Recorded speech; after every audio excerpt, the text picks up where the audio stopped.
Good evening. I'd like to call to order the meeting of the Maricopa County Community College District Governing Board for September 18th, 2017. We will begin with the Pledge of Allegiance, led by Brianna Stabler.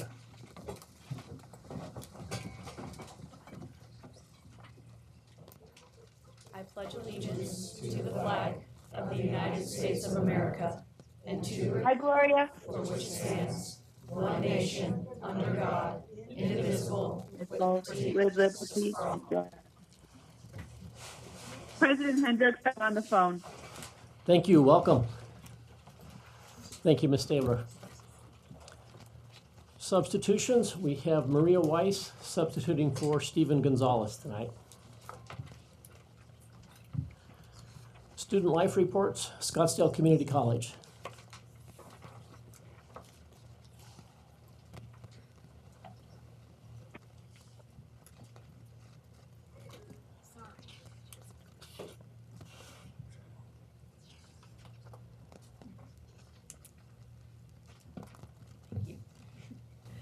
President Hendricks, members of the board, Dr. Harper Marinick, members of CEC, and guests, my name is Brianna Stabler, and I serve as chair of the Council of Student Leaders under the Center for Civic and Global Engagement at Scottsdale Community College. I've had the opportunity to participate in the Council of Student Leaders, also known in short as CSL, for 3 semesters now.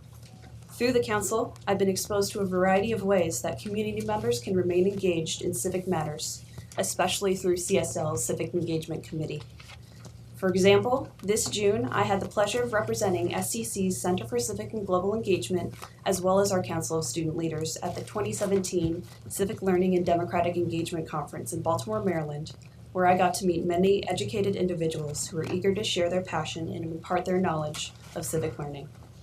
This experience will prove useful to me as I begin to plan CSL's second Civil Dialogue event as head of the Civic Engagement Committee, in which we will provide an environment for students and staff to verbally build bridges across the chasm of public viewpoints. This past year, CSL and the Center for Civic and Global Engagement hosted an array of events to engage students in discussion of our presidential election, including faculty-led The Road to the White House and Clinton versus Trump panels, a Know Your Props poster session presented by CSL, and also a collaboration with ASU to host a presidential debate watch and subsequent civil dialogue. These events proved successful for engagement, as CSL registered students to vote and increased our student voting rate to 48.8% from 2012 to 2016, slightly higher than the national average for associate degree institutions. All of these events, as well as our ever-popular democracy wall, challenge our student body to consider the tough questions and voice their opinions, ranging from national policy issues to long-standing American traditions. While CSL promotes engagement in local issues through the Civic Engagement Committee, we also focus on international perspective through the efforts of the Global Awareness Committee. It is important to create an environment that helps students appreciate global integration in order to navigate this globalized world successfully.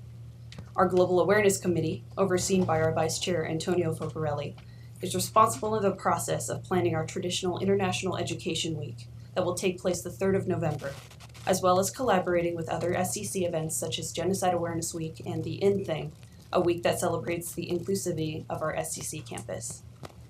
CSL has participated in a few volunteering events as part of our mission for community service. In the fall, our council participated in Feed My Starving Children, during which we assembled and packaged 100 boxes of food to be distributed to 59 children in the Philippines for 1 year. During the same semester, CSL held a bake sale fundraiser for Dee's Trees Holiday Angel program, through which we were able to purchase toys for the children of the Paiute Neighborhood Center.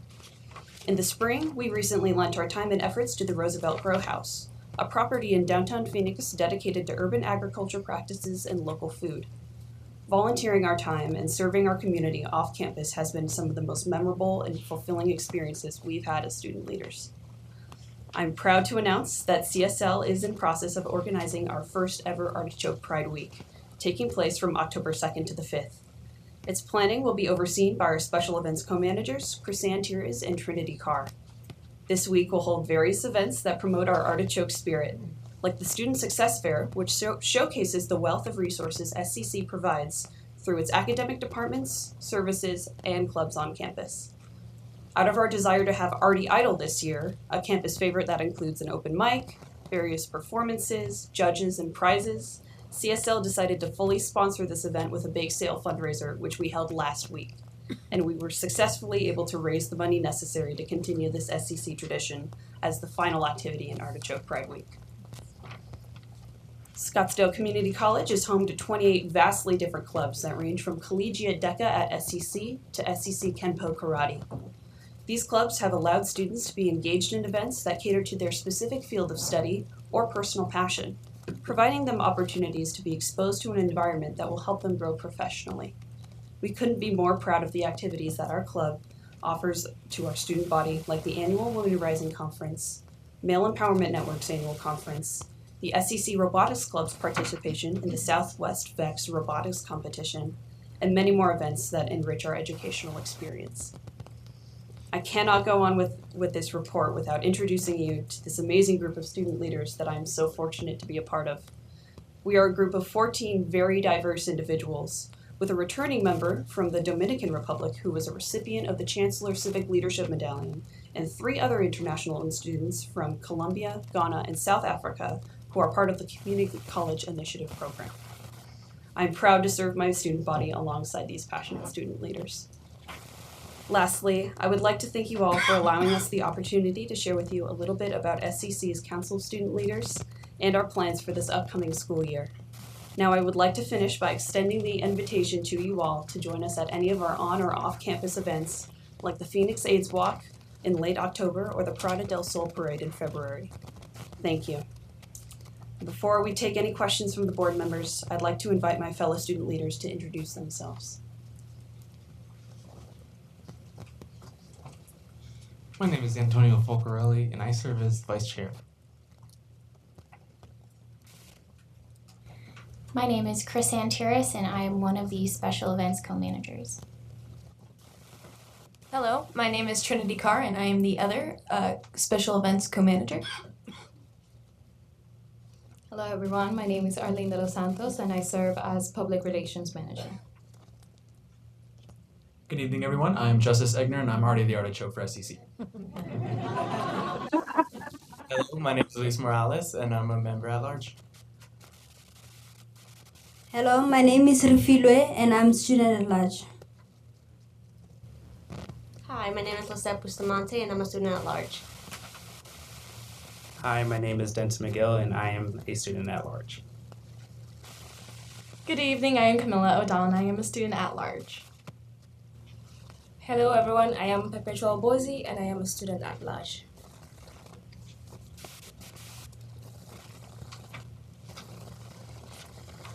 And I'd like to open it up to any questions from the board members. Do you have any questions from the members?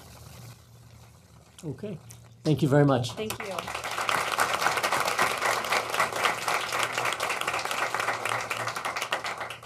Okay, we've got a limited number of board members here tonight. I'm going to skip to the action items to prevent any risk of losing a quorum. So I'm going to go to the items we have to vote on, and then I will come back to the beginning of the agenda.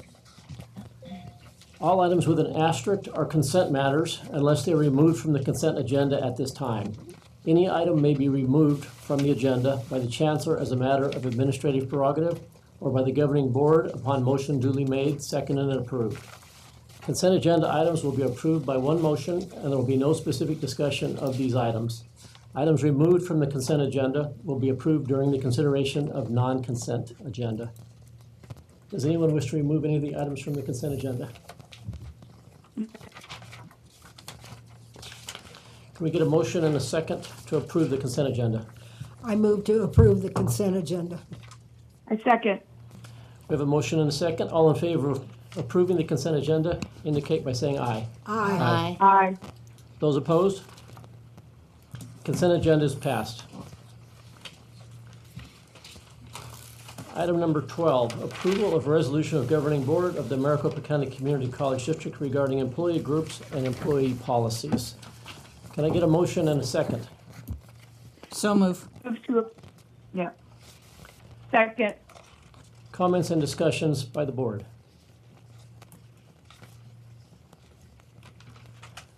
There being no comments or discussion, all in favor so indicate by saying aye. Aye. Aye.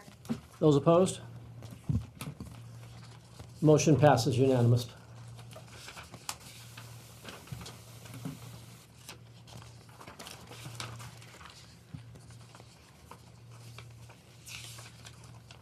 Okay, we will go back to item 5, emeritus awards and recognition. President Dale, would you like to introduce your honorees? President Hendricks, may we use the podium for this presentation? Yes, please.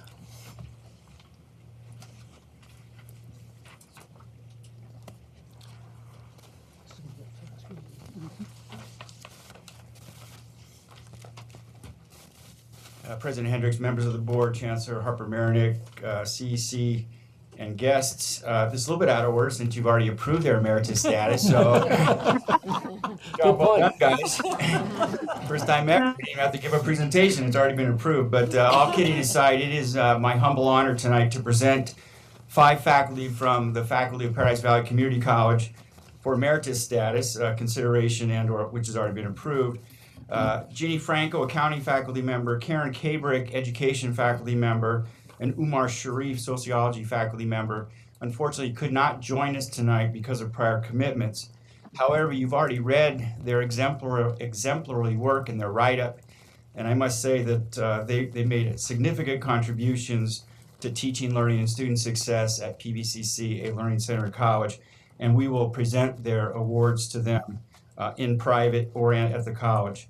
However, joining us tonight, I'm pleased that Sherry Adams and Donna Rebido are here, and I would like to just introduce them individually and allow them to come up and say a few words. And I'll start with Sherry Adams. Sherry, you want to join me up here, please?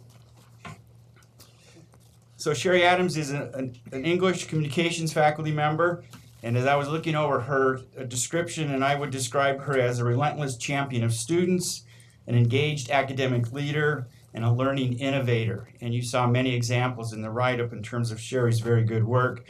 She's mentored hundreds of honors students, championed our all Arizona All-American students. She directed our honors program. She was a supporter of service learning. And one of her most recent accomplishments, which many of you had an opportunity to engage with, she was the co-collaborator of the Maricopa Community College's Veterans Heritage Project that we had a great program at Glendale Community College. Sherry was one of those faculty members that I just couldn't say no to. She would come into my office and ask for something, and I don't know what it was about Sherry Adams, but I just couldn't say no. It's a privilege to present to her for emeritus status, and I think you'll find much more meaning in her remarks. So Sherry, would you please share a few remarks and congratulations? Thank you. Thank you. President Hendricks, members of the board, Chancellor Harper Marinick, the CEC members and guests, I'm so very honored to be here this evening. Karen Kabrick called me from Germany this morning and asked if I would please include her gratitude and thanks along with my own comments, so I intend to do that. We are both very, very honored to have been part of this Maricopa family for years, and we thank you sincerely for this district's leadership, for their vision, for their support, for not saying no when I came in to beg. This is an honor, and I am very humbled by it, believe me. I'm also dismayed at times when I hear the occasional comment from people saying that the community colleges are second choices in education. I have 3 stories this evening that I want to share to you that would disabuse any of those people who express such comments. The first one is a student I met this morning.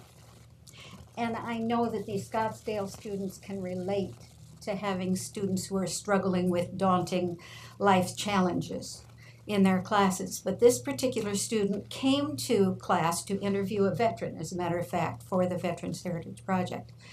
And I noticed that the other members of her class were being very, very sympathetic and kind and caring about her. And so I said to her later, "Are you all right?" is there anything that I can help you with? And it turns out that her brother and she had been foster care students for their entire lives. And he had been battling cancer for the last 3 years and had just died on Thursday. And yet this student was strong enough and brave enough, courageous enough to come to class to support her fellow class members and to fulfill any responsibility that she might have for her class.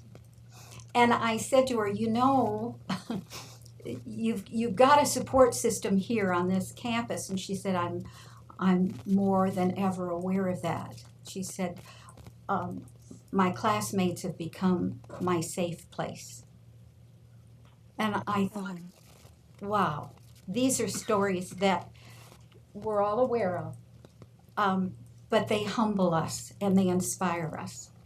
The second story happened last Saturday, and this is a bright, ebullient, articulate, energetic student who went to a workshop with me. And she happened to have chosen to go to a university out of state. And this student chose that university because she hopes to go into a medical field, and the university where she went and was subsequently very unhappy had an excellent program. And she excelled academically, but emotionally she was miserable. And so she came back and found her way to Paradise Valley Community College, where she has hit, trust me, her stride.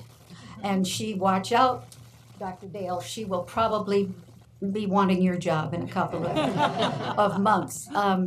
Anyway, I said to her, now, once you got to the community college, what did your other friends, when you graduated from high school, what'd they say? And she said, oh, they are so jealous. They are floundering on these huge campuses, and they don't have the opportunities for leadership that I have found in my short stay at the community college. The last story is about a STEM student. I've already shared this story with Dr. Mosley. He blew me away, and I met with him last week. I said to him, where do you see yourself 10 years from now? And he said, well, I'll get my PhD and I'm going to start my own company. And I said, okay, what are you going to do there? And he said, well, I've got a bunch of goals, bunch of ideas. And I said, well, just give me one. And he said, all right. He said, I'll talk baby talk because you're an English teacher.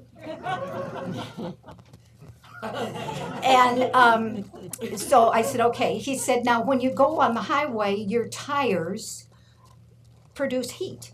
Heat is energy. He said, so I want to harness and store that energy and use it for our traffic controls and our highway lighting and any other needs energetically right then on. And I thought, okay, note to all of us, when he has his own company, we are buying stock. Okay? These are students like the energy and the determination and the dedication and promise that our students hold. And I have been so grateful and so honored to be part of their journey. Thank you very much.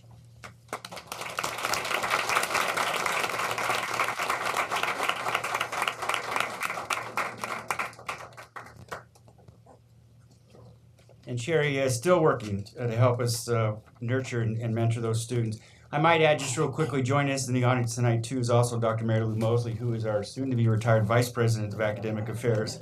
If she would just ever get her work done. Just kidding. It's now my pleasure to introduce Donna Rebideau, who I would describe as a Renaissance faculty member. Believe it or not, in her history at the college, she's taught in health sciences, psychology, wellness, and she was one of the earliest adopters of teaching personal computing and the internet while at PVCC. She is one of our founding faculty members, joining us in 1987. The words that describe Donna's work are, again, early adopter and master innovator. She was part of our Paula Impera Award for the FYE Maricopa Community College Innovation of the Year. She provided faculty leadership for our choices at PVCC, which was the precursor for our distance ed program, and she served on our technology dream team. Her work is nationally recognized. She's a speaker on PBS and a noted presenter at the League of Innovation. And what strikes me most about Dawn is her commitment to the community. She is involved in a number of community organizations and has championed service learning at PVCC for 20 years. Just like Sherry was hard to say no, when Donna came to my office, she used to say, well, Paul, we need to go for a walk. And what that meant was, as a veteran faculty member, wanted to provide some sage advice to a president. So obviously I said, absolutely, Donna, let's go for a walk. And I do value her advice, her counsel, her observations, her intuition, and certainly helped me to become a better president. So with that, I present to you Donna Rebideau, a Renaissance faculty member. Donna, would you like to say a few words?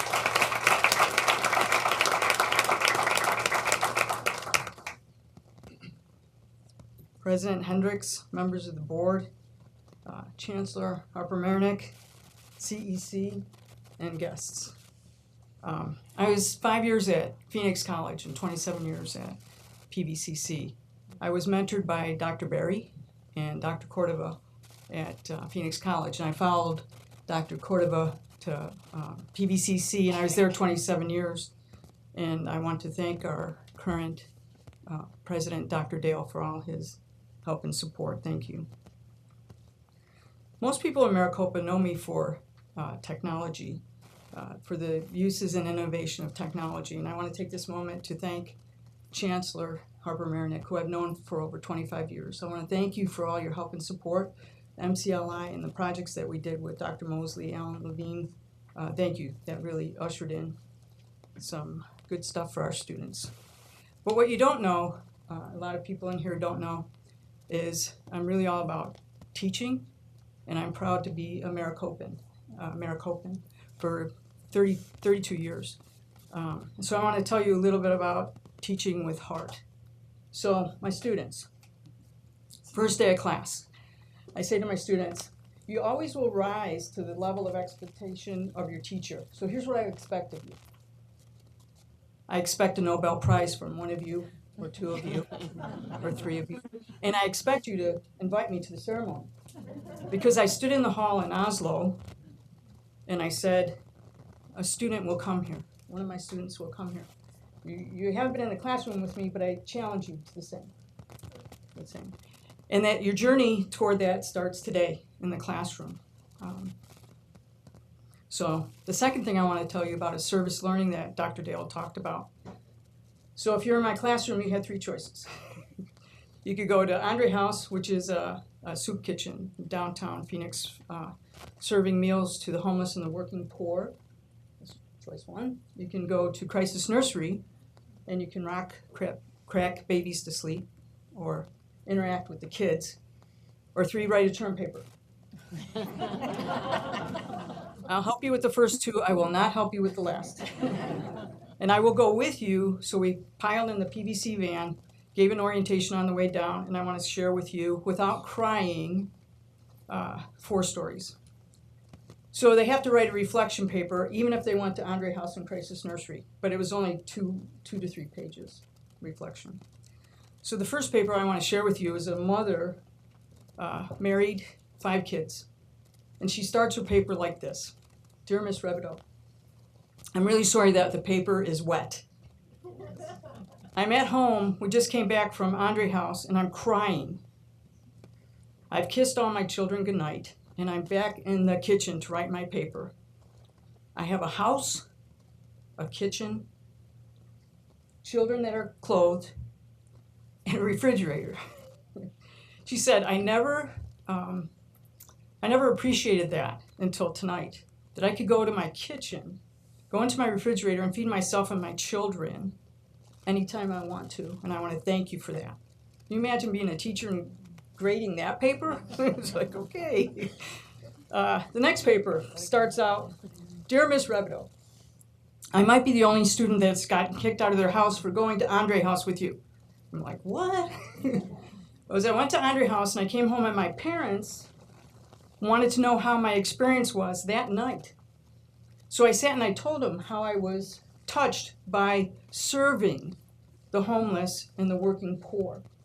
And my mother was so touched that I was touched that she said, that's it.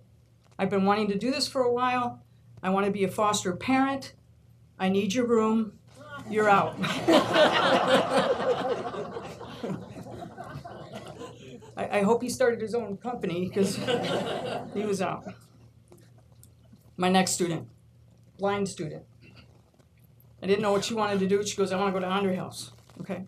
Now she had a companion.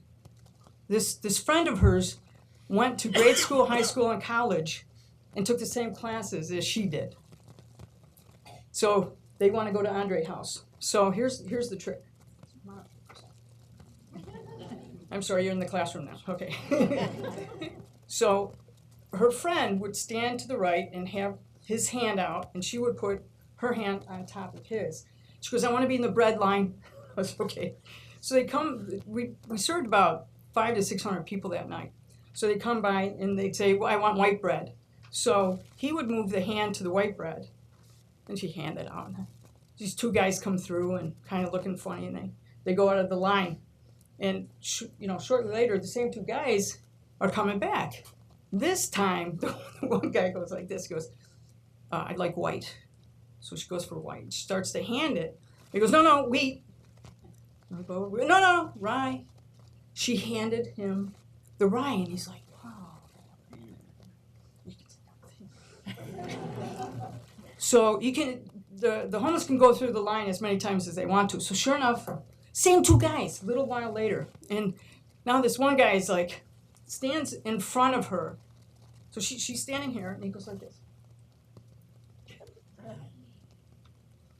And she goes, yes, I'm blind. So he jumps back, because she said she could feel that. So he jumps back, and I'm going to quote him. It's his words. He goes, I'll be damned. My student touched the life of that man. So students, even as students, you don't have to wait till you're whatever. Now you can touch the lives of people, and I want you to be aware of that. I'm sorry, I didn't know I was teaching. I want you to be aware. I want you to be aware of how you touch lives. Even tonight, even an example of standing here tonight, you've touched lives. So I got to watch that. Watch the power of my blind student touch the life of that man. My last story, I promise. And this is the one I'm going to try not to cry on. Okay. My student in a wheelchair, paraplegic. He was very well known on the PVC campus. He and his dog. He comes to my classroom. He had been in an automobile accident. Was very angry. He was an angry man. And I thought, challenge. I'm going to get to this guy. Nothing. I couldn't make him laugh. I couldn't make him smile. Nothing I said or did.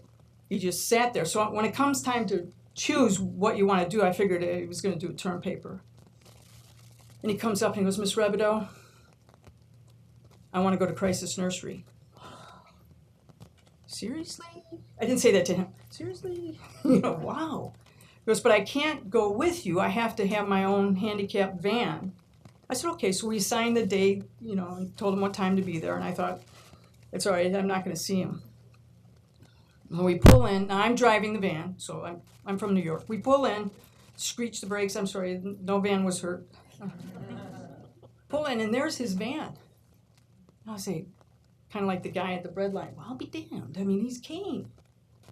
So I come in, there's two houses. I come in the kid's house, the baby house. I says, my student here. Where is he? Where is he? He's out back. Now, what happens next is where I'm going to try not to cry. So I go to the door. I open the door. There he is in his wheelchair and his dog. And toddlers and kids are all over him. Just all over him. And when he turned, that moment that he turned, I can see it now in slow motion, he turned toward me and a tear down his face. And he says, thank you. Thank you. His life was forever changed. And that is the power of teaching and the magic that is Maricopa. Thank you.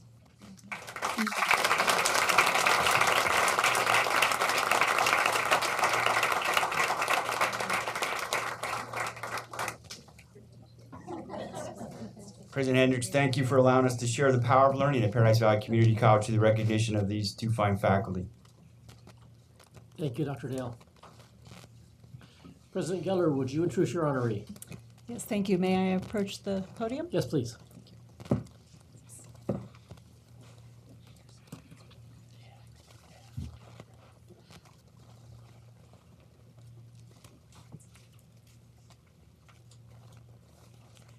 Wow, is all I can say. Thank you, wherever they are. Thank you very much for both of you for your service and in your wonderful stories.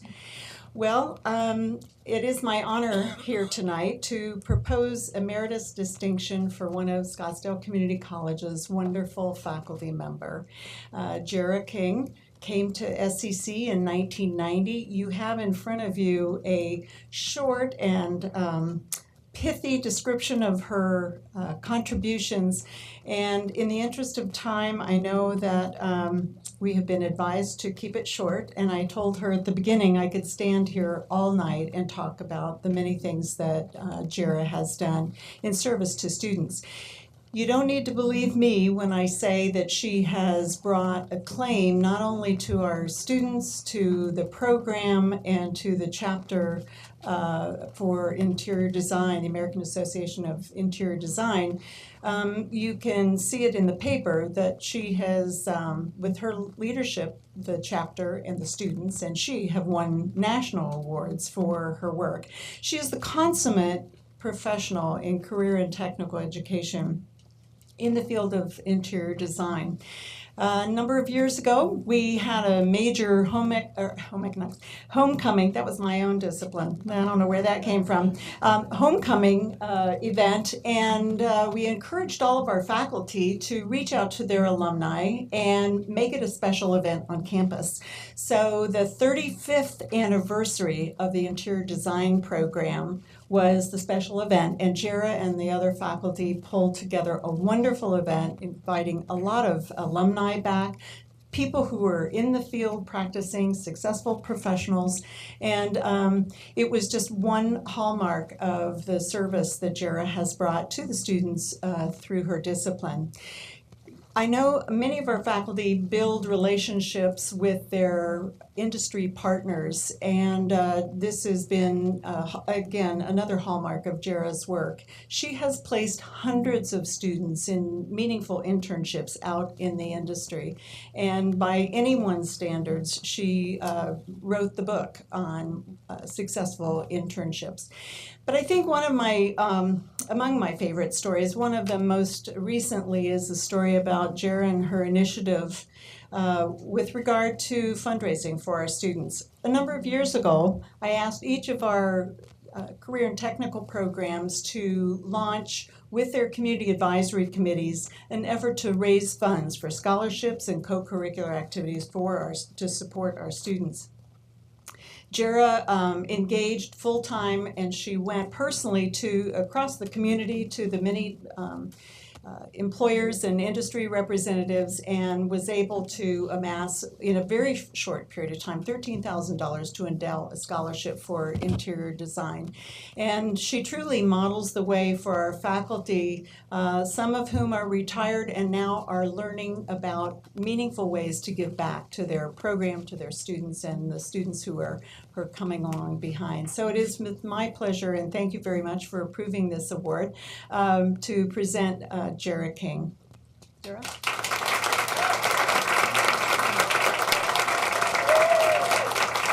Jarrett has her own entourage here to support and help her celebrate. President Hendricks, board, Chancellor, guests, CEC. I have been retired now for 15 months, and I am very honored by this award. This is something that meant a lot to me, but by being away from campus, I don't have anything planned tonight.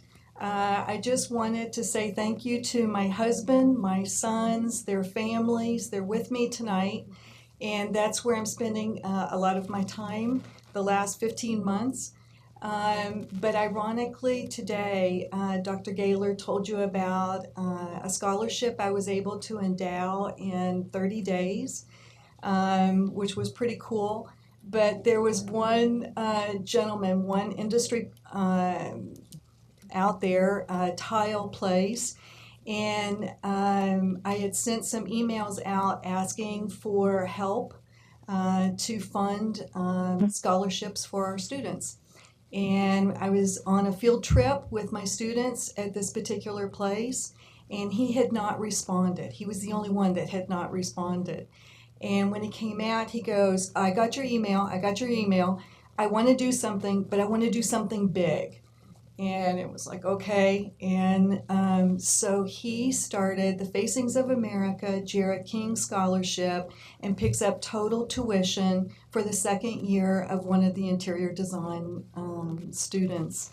And so ironically, a couple of hours ago, I had that particular first student message me, and through Facebook, and she said she had just gotten her job, she was just settled in, it was a couple weeks in, and she wanted to thank me again for how much that had meant to her personally. And I said, oh, this is such a day for me. And so that's what it meant, making those relationships with those students, with the community. It meant the world to me. I was there full-time since 1990, but I worked in the 1980s part-time. So whatever could take me away from my family, I wanted my grandkids to be able to remember, awards in their lifetime that their grandparents and then parents will get. It was Scottsdale. Scottsdale could take me away from my family, and I could give the kind of time and energy. And then get it back. Students contacting me, ironically, on a day like today. So thank you. I'm very, very honored. I'm just over the moon. So thank you.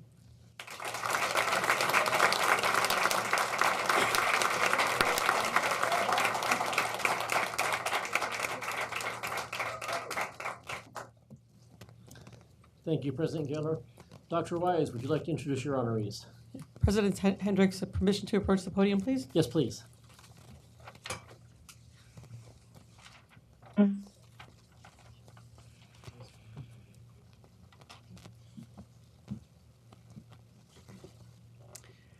President Hendricks, members of the board, Dr. Harper Marinick, CEC, and guests, on behalf of Dr. Stephen Gonzalez, I'm pleased to be able to present two of our faculty for emeritus status this evening. Mary Carrillo, who is medical radiography faculty, was unable to be with us here this evening, but I did want to acknowledge her. She served as a medical radiography faculty for 14 years at Gateway and was truly committed to advancing not just students and programs, but the profession. We'll be meeting with her at another event to present her with her certificate. Our second honoree this evening is Dr. Jim Baugh. Dr. Baugh was also not able to be with us here this evening. At his family's request, I've asked two of his colleagues to come and speak on his behalf and receive the certificate. May I ask Shannon Ruth and Doug Walker to please approach the podium? Dr. Baugh arrived at Gateway, in 1994 to serve as a math faculty. If I were to create a list of everything that he was involved in, it would probably take 4 or 5 pages front and back. The impact that he's had on Gateway, not just the students, but the staff and the faculty there is just amazing. What he's probably known best for is his willingness to try to help students to understand that while it is difficult to learn math, it is not impossible. He exuded positivity inside and outside of the classroom. At this time, I'd like to ask Shannon Ruth and Doug Walker to speak on his behalf.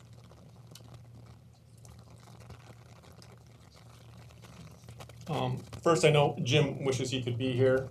Just so everyone is aware, he's been battling cancer. Sorry. He's currently in hospice at home with his family.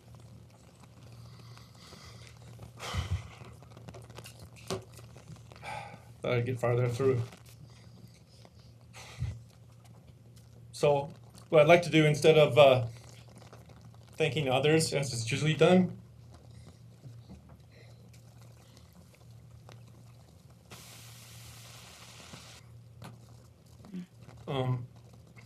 I'd just like to thank Jim.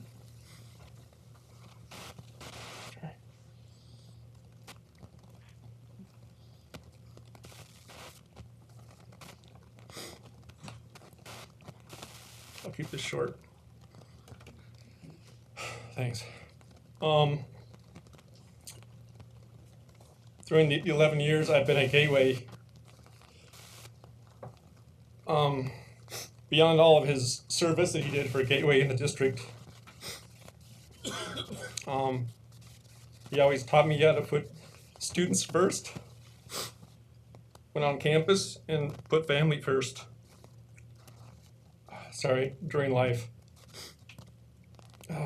Wasn't gonna do that. I just want to say I'm proud to call Jim a coworker, a mentor, and a friend. I think that's as much as I can go. I don't know. Do you want to say something?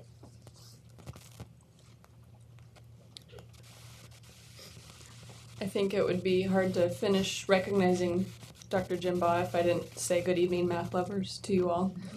That was the way he greeted every class he ever walked into, so I just wanted to put that out there for him as well.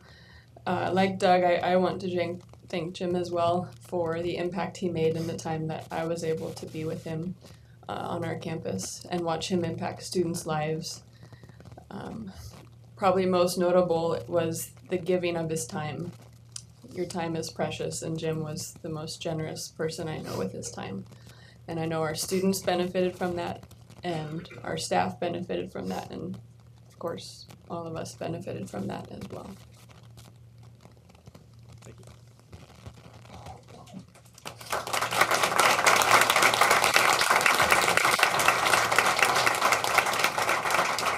I want to thank Shannon and Doug for being here on behalf of Dr. Baugh, and I wish that we have sent his family some thoughts and prayers during this difficult time. Thank you, Dr. Wise. Chancellor's report.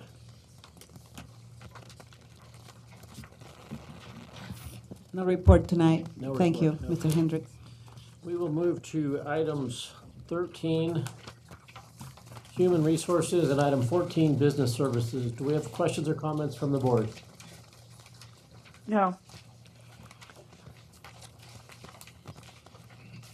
Seeing none, we'll move to Governing Board reports. Ms. McGrath.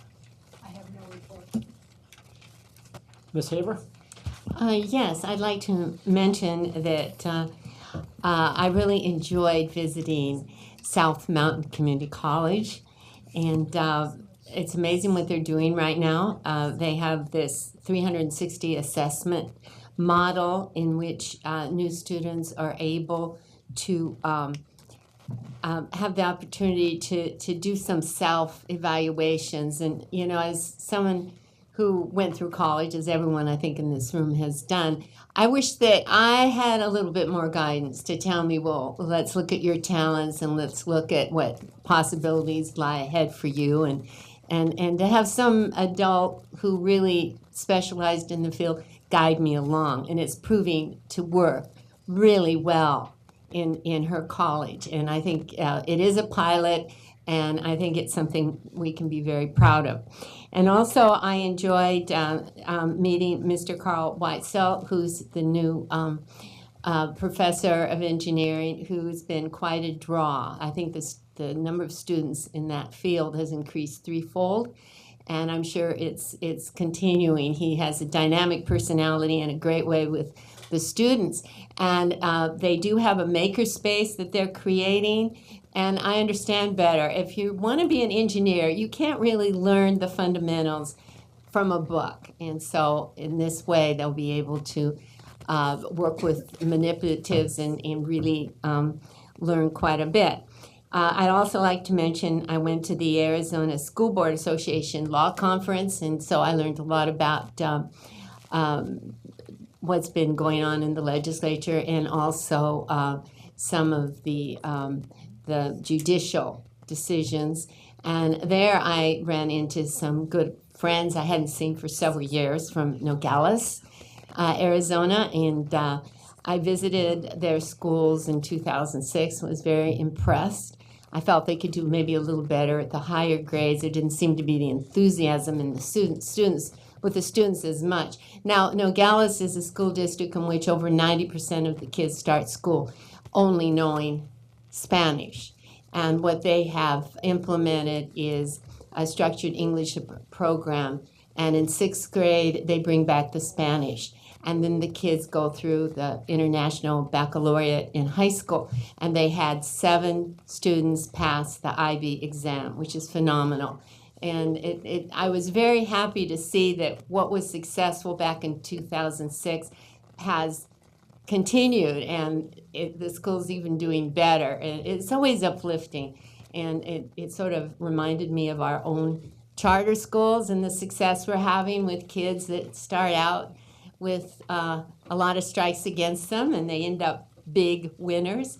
And I suppose that's what we're really all about. So I enjoyed those 2 experiences very much. Thank you. Mrs. Livingston. No report, but thank you for allowing me to do this via phone. Thank you so much. Thank you. Dr. Thor. Thank you, Mr. Hendricks. Thanks to the Friends of Public Radio Arizona, September 6th through the 10th, I had the privilege to be part of a small group visiting KJZZ's Mexico City Bureau. And in spite of flooding the first day and an 8.1 earthquake the second day, the briefing was very interesting and informative. And KJAZ is the only public radio station in the United States to have a bureau internationally. And as a result, it's been able to collaborate with NPR, Morning Edition, Here and Now, The World, PRI, and others on hundreds of stories. Our partnership, our bureau is part of a partnership with the Instituto Tecnológico de Monterrey that has a beautiful campus in Mexico City. And beyond housing the News Bureau, the university offers many opportunities for Maricopa to partner. And I had the opportunity to talk with their administrators about some of those. And I encourage the chancellor to follow up. The News Bureau is 1 year old, and it is staffed by Bureau Chief Rodrigo Cervantes and Senior Field Correspondent Jorge Valencia. And I found both of them to be extremely accomplished and very knowledgeable journalists. As part of our itinerary, we heard a panel of Mexico City representatives of the Arizona Commerce Authority, the Arizona Office of Tourism, and the City of Phoenix, outlining how Arizona's #1 business ally and trade partner is Mexico. In fact, Arizona exports to Mexico $8.2 billion in goods every year. We also had the opportunity to spend time with expats, including some former Arizonans who now live and work in Mexico City. And they join over 2 million Americans that now live in Mexico. And before we returned home on Saturday, we did find time to visit the incredible National Museum of Anthropology, as well as the Diego Rivera murals at the National Palace. So I want to thank and applaud KJZZ for the significant role the station is playing in strengthening our understanding of Mexico as an ally, as a trade partner, and as a cultural influence. Thank you. Thank you, Dr. Thor. I am not going to make a report tonight myself. Our next meeting will be agenda review on October 10th at 4 o'clock p.m. Our next regular meeting is October 24th at 6:30 p.m. Before we adjourn, Ms. Cooper, the motion we discussed regarding executive session, can that be made when it hasn't been posted?